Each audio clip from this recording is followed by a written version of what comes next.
एक बार फिर स्वागत है आपका saint John senior secondary school के ई लर्निंग प्रोग्राम में। आज मैं आपको नूतन हिंदी सरलमाला का पाठ 3 समय नियोजन का अध्ययन कराने जा रही हूँ, जिसके लेखक हैं समर बहादुर सिंह।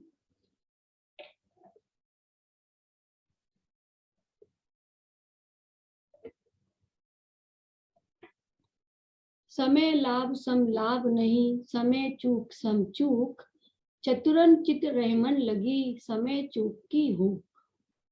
तो समय नियोजन का क्या अर्थ है? समय नियोजन का अर्थ है समय का निर्धारण करना या समय का प्रबंध करना, योजना बनाना।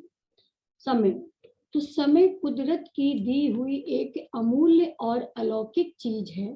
समय कहो, काल कहो, पल कहो, क्षण कहो, एक ही बात है। यह समय चक्र सदा घूमता ही रहता है। मजेदार बात यह है कि सभी प्राणियों पर समय एक जैसा ही होता है, अधिक या कम नहीं। लेकिन जो प्राणी प्रमाद के कारण समय का समायोजन नहीं कर पाते, वे समय से पीछे छूट जाते हैं। वे जीवन का आनंद नहीं ले पाते, ना ही ढंग से जी पाते हैं। यूं समझ लीजिए जैसे कोई बचपन में खेल ना खेलकर बुढ़ापे में खेल खेले, तो क्या उसे आनंद आएगा? बचपन खेल और पढ़ाई के लिए, जवानी कमाई और उन्नति के लिए, बुढ़ापा ईश्वर भक्ति के लिए है। अब कोई मूर्ख जवानी में पैसा ना कमाकर बुढ़ापे में प्रयत्न करे तो कष्ट ही हाथ लगेगा।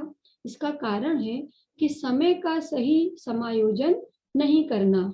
चाहे छात्र हो, टीचर हो, व्यापारी हो, गृहिणी हो, नेता हो, अभिनेता हो, विश्व में कोई भी प्राणी क्यों ना हो, उसे समय का समायोजन करना ही पड़ेगा। तभी वह समय के साथ चलकर अपना जीवन सफल कर सकता है।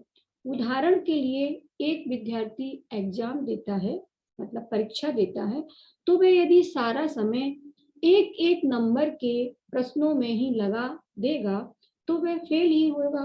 इसलिए हमें चाहिए कि हमें जीवन के समय की चाल को समझें। किस समय कौन सा कार्य महत्वपूर्ण है, उसमें ज्यादा समय लगाएं। कम महत्वपूर्ण काम में कम समय लगाएं। कीमत मेहनत की तो है ही, उससे ज्यादा कीमत उस बात की है कि मेहनत किस दिशा में की जा रही है। यदि कोई मंद बुद्धि अपना 8 घंटे घूस ढोने में ही लगा दे तो वह कुछ भी अर्जित नहीं कर पाएगा और वह भूखा ही मरेगा। और यदि वह उस श्रम को उचित जगह लगाए तो कम समय में अधिक धन अर्जित कर सकता है। यही बात हर क्षेत्र में समझना चाहिए। समय समायोजन बिगड़ने के 2 कारण होते हैं, प्रमाद और दिमाग की कमी। हम प्रमाद छोड़कर समय की चाल को समझें और अपने मस्तिष्क का प्रयोग करते हुए उचित समय पर उचित कार्य करें तो समय हमें अवश्य मीठा फल प्राप्त कराता है। जो व्यक्ति आज के कार्य को कल पर टालते हैं, उनका समय व्यर्थ में जाता है, क्योंकि कल कभी आता नहीं है। कल जब भी आएगा वर्तमान में गुजर कर ही जाएगा।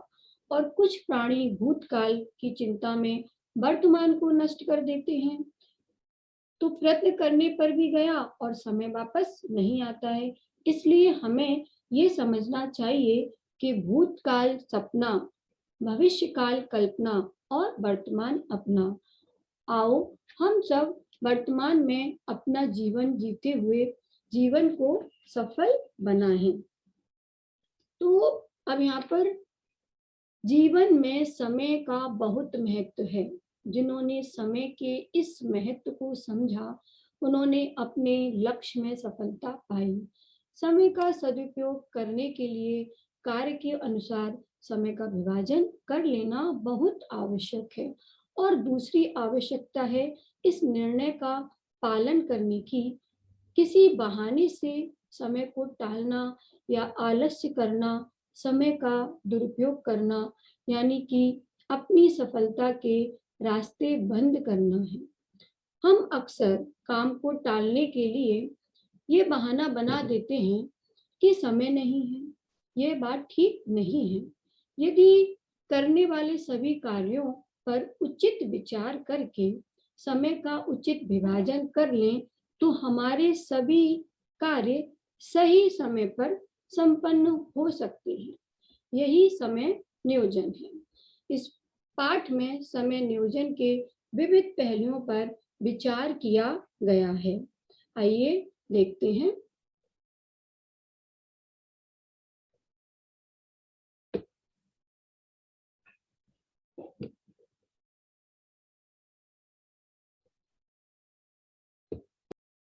पाठ 3 समय नियोजन।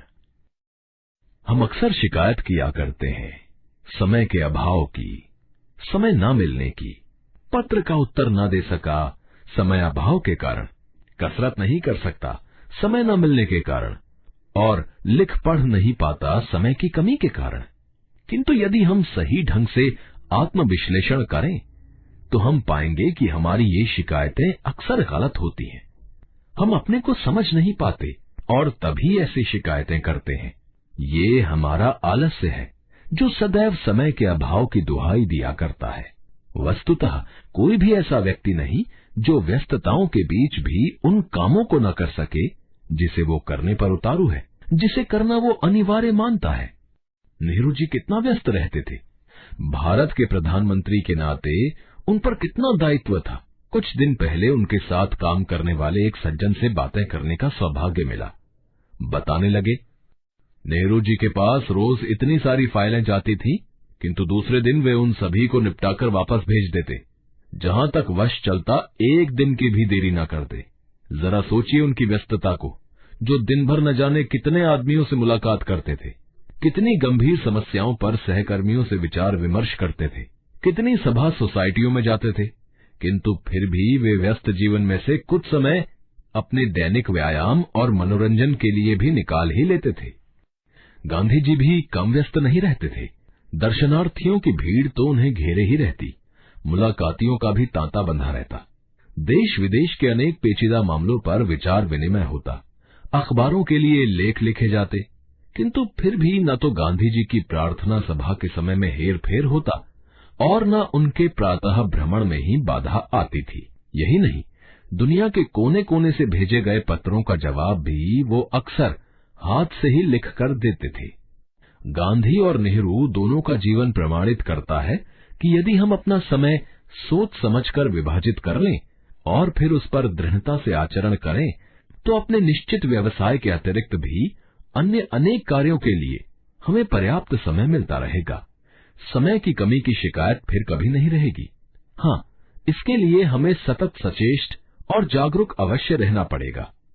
किसी ने ठीक ही कहा है कि समय धन के समान है, अतः सावधानी और सतर्कता से हम अपने धन का हिसाब तो रखें, पर समय के हिसाब में थोड़ा ज्यादा ही सावधानी बरतें। कारण धन तो आता जाता रहता है, किंतु गया समय फिर वापस नहीं आता।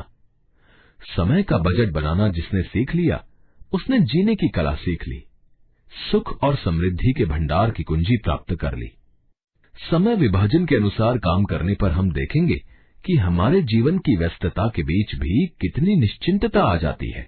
सभी काम सुचारू रूप से निश्चित समय पर अनायास होते चलते हैं। कसरत के लिए समय निकल आता है, आध्यात्मिक मनन चिंतन के लिए भी और पठन पाठन के लिए भी। यही नहीं, अपने व्यवसाय में भी हम पहले से कहीं अधिक कुशल, कहीं अधिक सक्षम बन जाते हैं। सारी उतावली, सारी परेशानी न जाने कहां काफुर हो जाती है। हम जीवन में क्या चाहते हैं? सुख, समृद्धि, शांति, यही ना? किंतु ये चीजें तभी मिल सकती हैं जब हम इनको पाने का निरंतर प्रयास करते चलें।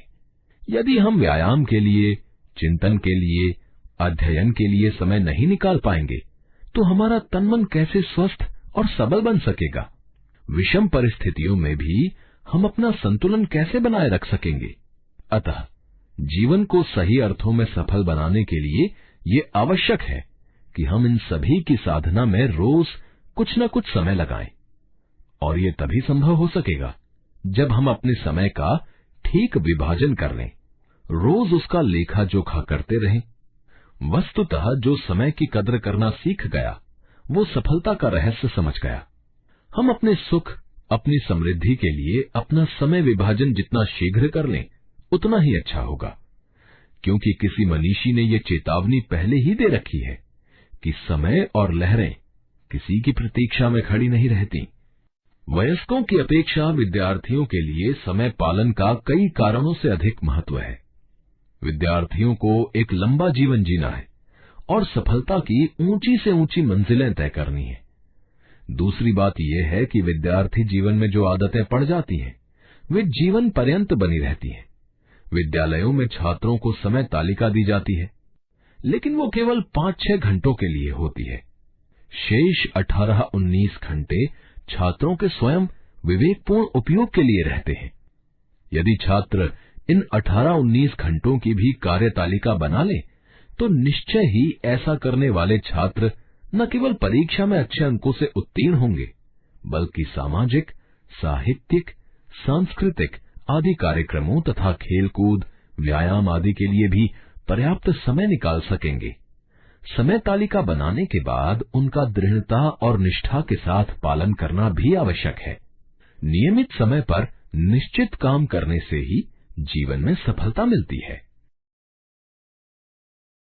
तो आपने देखा कि गांधी जी और नेहरू जी अपने सारे काम समय नियोजन के साथ करते थे। तो यहाँ पर लेखक ने समय को धन के समान बताया है और उसे धन की ही तरह सतर्कता के साथ नियोजित करने के लिए कहा गया है। समय का विवेकपूर्ण नियोजन करने वाले व्यक्ति के सभी कार्य समय पर पूरे हो जाते हैं। समय का उपयुक्त बजट बनाने वाले व्यक्ति को सुख और समृद्धि के भंडार की कुंजी मिल जाती है।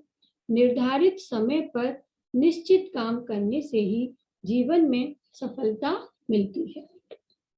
गया समय आता नहीं, करनी को कर आज, मत कर सोच विचार तू, कर ले अपने काज। जो समय पर समझ आ जाए ज्ञान कहलाता है, जो समय से पहले समझ जाए महान कहलाता है। जैसे विद्यार्थी जीवन में सुबह समय पर उठना, समय पर खाना, समय पर पीना, समय पर पढ़ना, समय पर सोना, समय पर सब कुछ करना होता है, तभी विद्यार्थी जीवन सफल होता है और आप कामयाब हो जाते हैं। जो ये कहता है कि मेरे पास समय नहीं है, मीन्स उसने समय नियोजन नहीं किया है। यदि आपने समय का नियोजन कर लिया तो आपको सभी के लिए समय मिलेगा, जैसे खेलने के लिए, पढ़ने के लिए, अपने फ्रेंड से बात करने के लिए आदि। विद्यार्थी को टाइम टेबल बनाना चाहिए और उसको 21 डेज फॉलो करना चाहिए, फिर वह आपकी हैबिट बन जाएगी। वही हैबिट आपकी जिंदगी को सफल बनाएगी। टाइम टेबल में सुबह से लेकर रात तक के कार्य शामिल होने चाहिए। कौन सा काम कितनी देर का है यह भी उसमें मेंशन करना जरूरी है। तो इस पाठ का उद्देश्य है कि जो समय की चाल को नहीं पहचान पाते वह अपना और दूसरों का जीवन सुखी नहीं बना पाते हैं।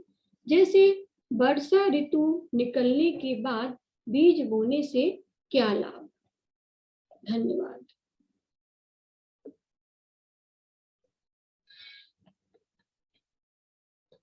तो आप सभी 20 अपना टाइम टेबल बनाएंगे और उसको 21 डेज फॉलो करेंगे। उसके बाद रिजल्ट आप देखना स्वयं। तब तक के लिए बाय बाय, मिलते हैं नेक्स्ट वीडियो में।